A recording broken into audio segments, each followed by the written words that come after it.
Here we are again. Module 2, Lesson 14 on page 81.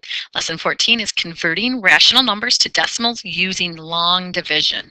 Most of you, when it came to probably converting them when you were learning this in elementary school, probably did it this way. But I'm going to show you guys how to do it and how to do it efficiently and to know if it's going to repeat or if it's going to terminate.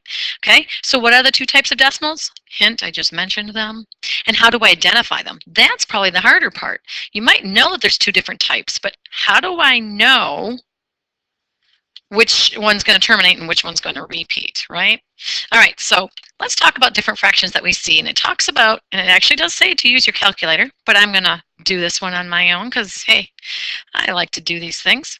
So it says take the numbers 1 through 11 and put them all in fraction form, make them all the denominators, and then see what you get for your decimals, right? So 1 over 1, no big deal. 1 over 1 is equal to 1. 1 over 2 is equal to 0.5. 1 over 3 is 0.33333 repeating, right? 1 over 4 is 0.25. 1 over 5 is 0.2. 1 over 6 is 0.166666 repeating. If you grab your calculator, it's going to have a 7 on the end. That's because the calculator is smart and rounds up, but we know that the 6 actually does repeat forever. All right, 1/7. You're going to find this absolutely crazy, but this is my absolute favorite fraction. Absolute favorite. I find it so fascinating. It is 0.142857, and all 6 digits repeat. All 6 digits repeat. It's fascinating to me. I know, I'm weird. And then we have 1/8, and 1/8 is 0.125. 1/9, oh, I find this one to be fun as well. Not as much as the other one, but 1/9 is 0.111111 repeating. 1/10, you should all know, that's just 0.1. And then 1/11, my last one I have to do, 1/11, again, kind of a neat one, is 0.09090909. Keeps repeating. And eventually there's going to probably be a 1 that shows up somewhere in this repeat, because again, your calculator rounds that up. But it doesn't. It actually is these 2 digits that repeat, and it is both digits that repeat. All right, so in this next part, we need to keep track of the 2 different types, right? So let's keep track of our terminating. Let's keep track of the terminating and the repeating. Terminating and the repeating fractions. So go back, look at that list that we just made. Terminating, okay? Terminating means that they stop. They don't have that repeat bar. So if I look at that list up above, 1 over 1 was in there. 1 over 2 was up there. 1 over 4 does not repeat. Neither does 1/5. 1/8 does not repeat. And 1/10 does not repeat, right? All of those repeat. Or excuse me, terminate. The rest repeat. The rest repeat. Excuse me. So repeating, 1/3 was a repeating. 1/6 was a repeating. 1/7, Mrs. Hoekstra's favorite, that repeats. 1/9, kind of a close second on the repeats. And then 1/11. All right, those are kind of neat. We'll explain that more as to why I find them fascinating. Okay, so what do these terminating fractions all have in common, right? Don't talk to me about the decimal part of it. I don't care about the decimal part. What do those fractions all have in common? Go back to lesson 13. Lesson 13, all of those ones that we're looking at there in that terminating section, they all have denominators. They all have denominators that are powers of 2 and or, I should write it that way, and or, of 2 and or 5. Okay, go back to lesson 13. All of those, I can put them into some form of a power of 2 and or 5 and convert them into a power of 10. All right, the repeating, on the other hand, we can say they don't have that. Okay, we can literally just use that definition we just said here. Okay, we can say that these denominators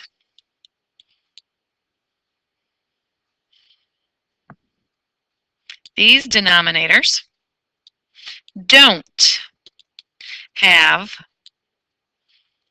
powers, exponents, whatever you want to say, of only, that's kind of the key though, 2 and 5, 2 and or 5. Okay, they don't have just 2 and or 5. They have maybe other numbers. They might have a 3 in there, or a, a 7 or something. Okay, let's go to page 82 and let's see what goes on over there. On page 82, it says convert rational numbers to decimals using long division. Okay, long division, that's the one where you have the little number on the outside of the house knocking to try to get in. That was the story I was always told, so that's what I'm going to do. However, we have this negative out front. Basically, don't worry about the negative, okay? We'll deal with that in a few minutes. So as of right now, I'm going to deal with the 4 trying to go into 3. Let's do long division, okay? And so basically think of 4 as maybe the positive number and 3 is the negative number, which means I'm going to have a negative answer. So I'm just going to put my negative out front, okay? I'm just going to put that out front, and then I'm going to go on from there. All right, does 4 go into 3? No, it does not. So I'm going to put a 0 up there, put a decimal point there, and bring the decimal point up. You guys remember doing this when you were in elementary school? And when I do that, I add a 0 behind here. I can add as many zeros behind that 3 now as I need to. All right, how many times does 4 go into 30? It goes in there 7 times. 4 times 7 is 28, right? So 30 minus 28 is 2. Remember I said I can always add zeros because 4 does not go into 2 evenly, but I can add a 0, drop it down. Do you remember doing that? And 4 goes into 20 exactly 5 times. All right, so negative 3/4 is also negative 0.75. Or say that fraction another way, negative 3/4. If I say negative 3/4, does that make sense? Because now you're looking at it going, oh yeah, that's 75 cents. 3/4 is 75 cents. Okay, so maybe if you say your fractions a little differently, it'll also help you figure those answers out. All right, so I would like you to try long division with these next couple problems, with these next 2. You may need to actually turn your paper on its side. Do a 90-degree turn and actually work your paper this way. Turn it so that you can work your division problem down the side. All right, so go ahead and hit pause and try these next 2, A and B, on your own. Did you hit pause? Hit pause. All right, so I know mine's sideways because I told you guys, in order to fit it on my paper, I'm probably going to have to turn it. So I actually did write it on its side. So 8 goes into 7, right? Actually, negative 7, negative 0.875. All right, I just kept adding those zeros until I got down to where it no longer had to be divided, right? 3/16. 16 does not go into 3. 16 does go into 30 though, and I end up working it all out. This one was a little harder because 16 is a little bit tougher to deal with, and I end up with 0.1875. Okay, if you didn't get those or you've made a mistake somewhere, hit pause and see what you get, fix it so that you can make sure you have the right information down. All right, so go ahead and hit pause if you need to. If you're good though, we're going to go on to page 83. Top of page 83, example 4. Use long division to find the decimal representation of 1/3. Okay, 1/3. So I know that was in that crazy group that said it was going to repeat. So how far do I have to go? I'm going to explain that to you. So again, we're going to use long division. 3 goes into 1. Well, 3 doesn't go into 1. Right? So I'm going to put my decimal in. 3 does go into 10 though. 3 goes into 10 3 times. And I get 9. 10 minus 9 is 1. Well, 3 can't go into 1, but if I add a 0 and drop it in, 3 does go into 10. How many times? 3 times. 3 times 3 is 9. 10 minus 9 is 1. What do you keep noticing? Okay, I keep getting this digit 1, right? And I just keep adding zeros to it. Well, as soon as I get a digit that repeats, As soon as I get one of those digits in that subtraction that repeats, I can stop, okay? This keeps repeating here, right? That 1, because it showed up multiple times, okay? So stop.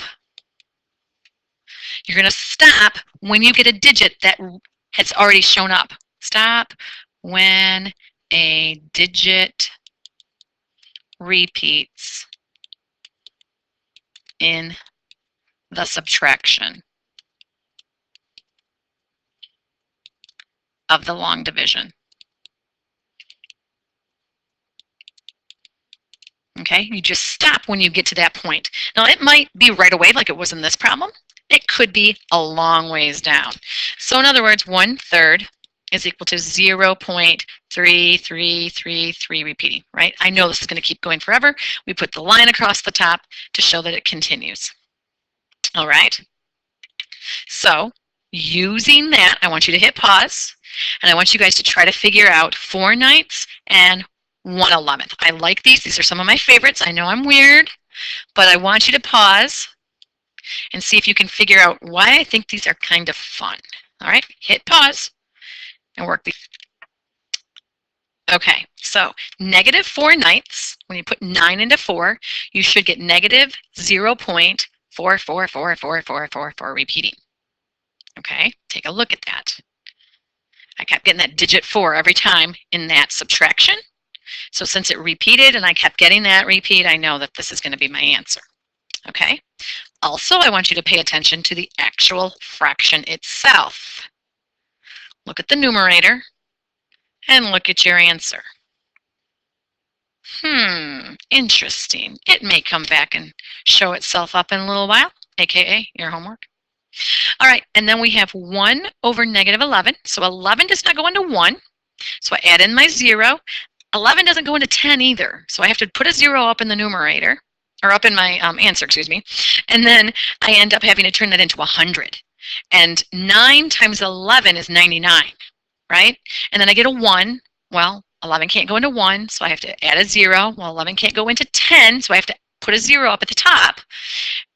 9 and 11, though, go into 100, so I end up getting that 0909 idea going. And notice I've got this repeat. Okay, so -1/11 is equal to -0.09090909. Okay, there is a relationship. It's a little harder to see than the last one, but there is a relationship between that numerator and that answer. Again, it's a little harder to see.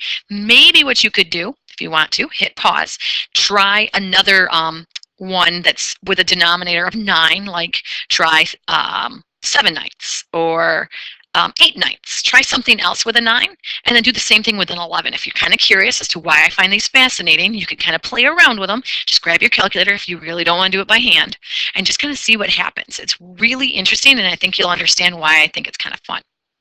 All right, I'm going to go on to the next 2. I know I didn't have you guys go to the next 2. Let's do the next 2 together. 1/7. Ah, Mrs. Hookster's favorite. Okay, turn your paper on its side because it's going to take a while to get through this one. Okay, 7 goes into 1. No, it doesn't. Put a 0. Put in my decimal point. 7 goes into 10 once. 1 times 7 is 7. Subtract and I get 3. 7 does not go into 3, so I'm going to drop in a 0. 7 goes into 30 4 times. 7 times 4 is 28. Subtract and I get 2. 7 cannot go into 2, so I'm going to have a 0. Drop it down. 7 does go into 20. How many times? 2 times. That becomes 14. 20 minus 14 is 6. 7 does not go into 6, so I'll put in a 0. Drop it down. 7 goes into 60. How many times? 8. 7 times 8 is 56. Now remember, I got to go until I get a repeated digit. I have not repeated a 1, a 3, a 2. I haven't seen any of those digits repeat, so I got to keep going. 60 minus 56 is 4.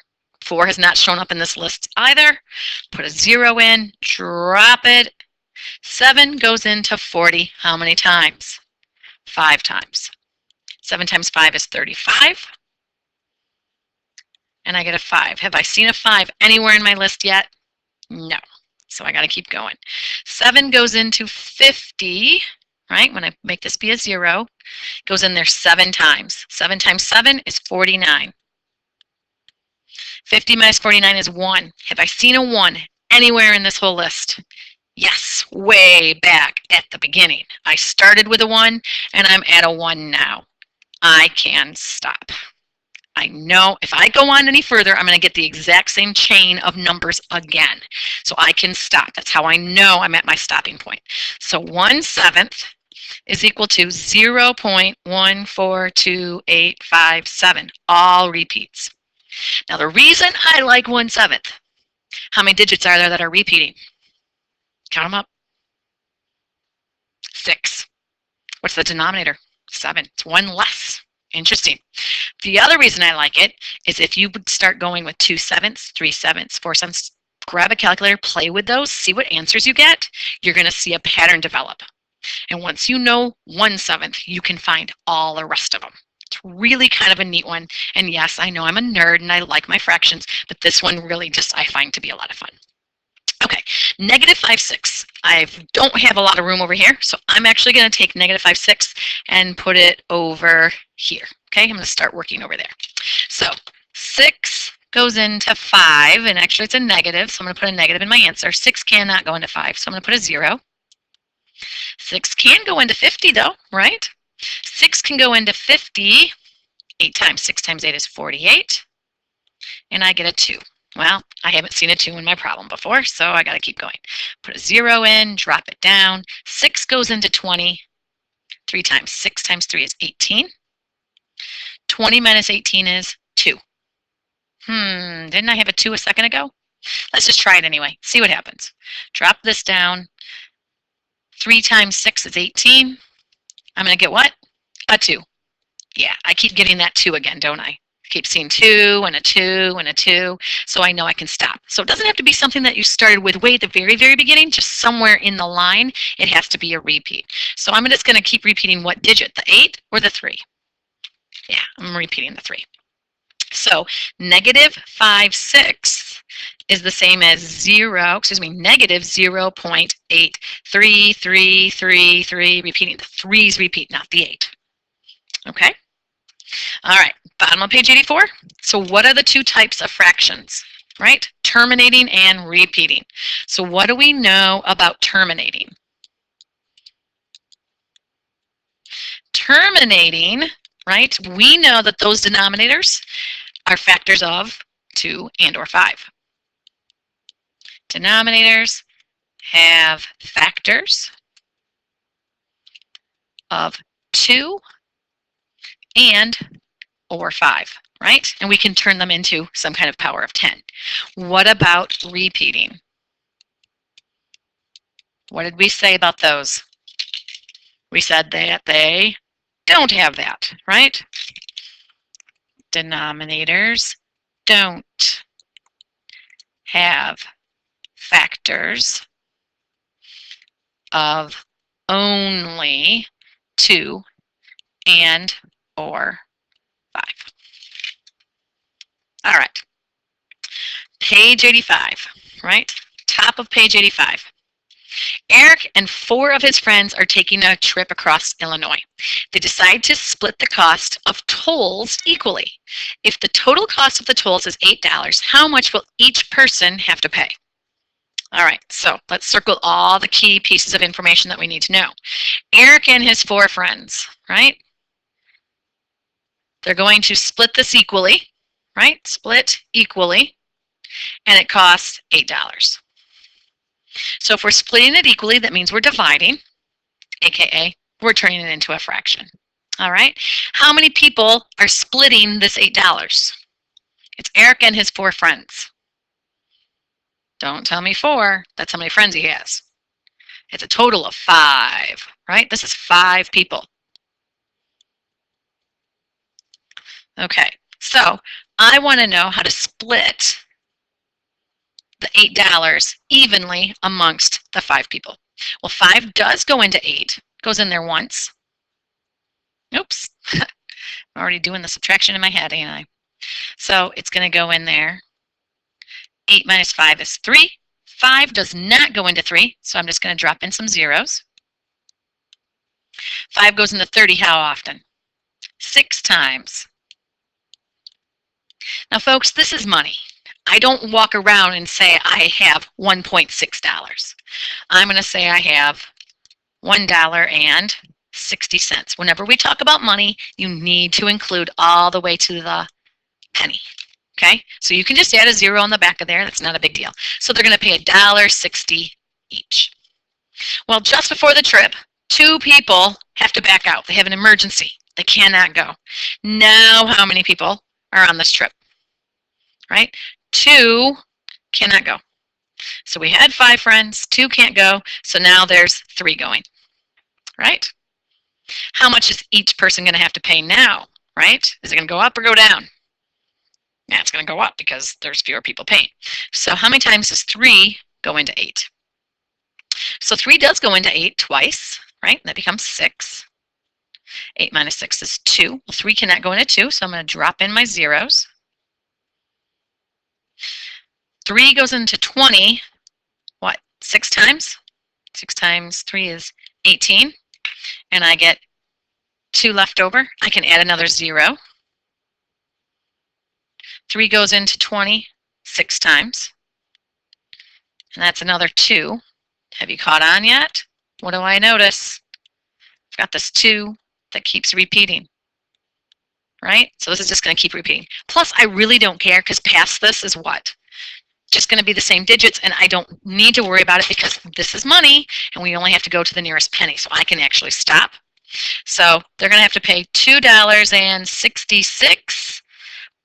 One person has to pay $2.67, right?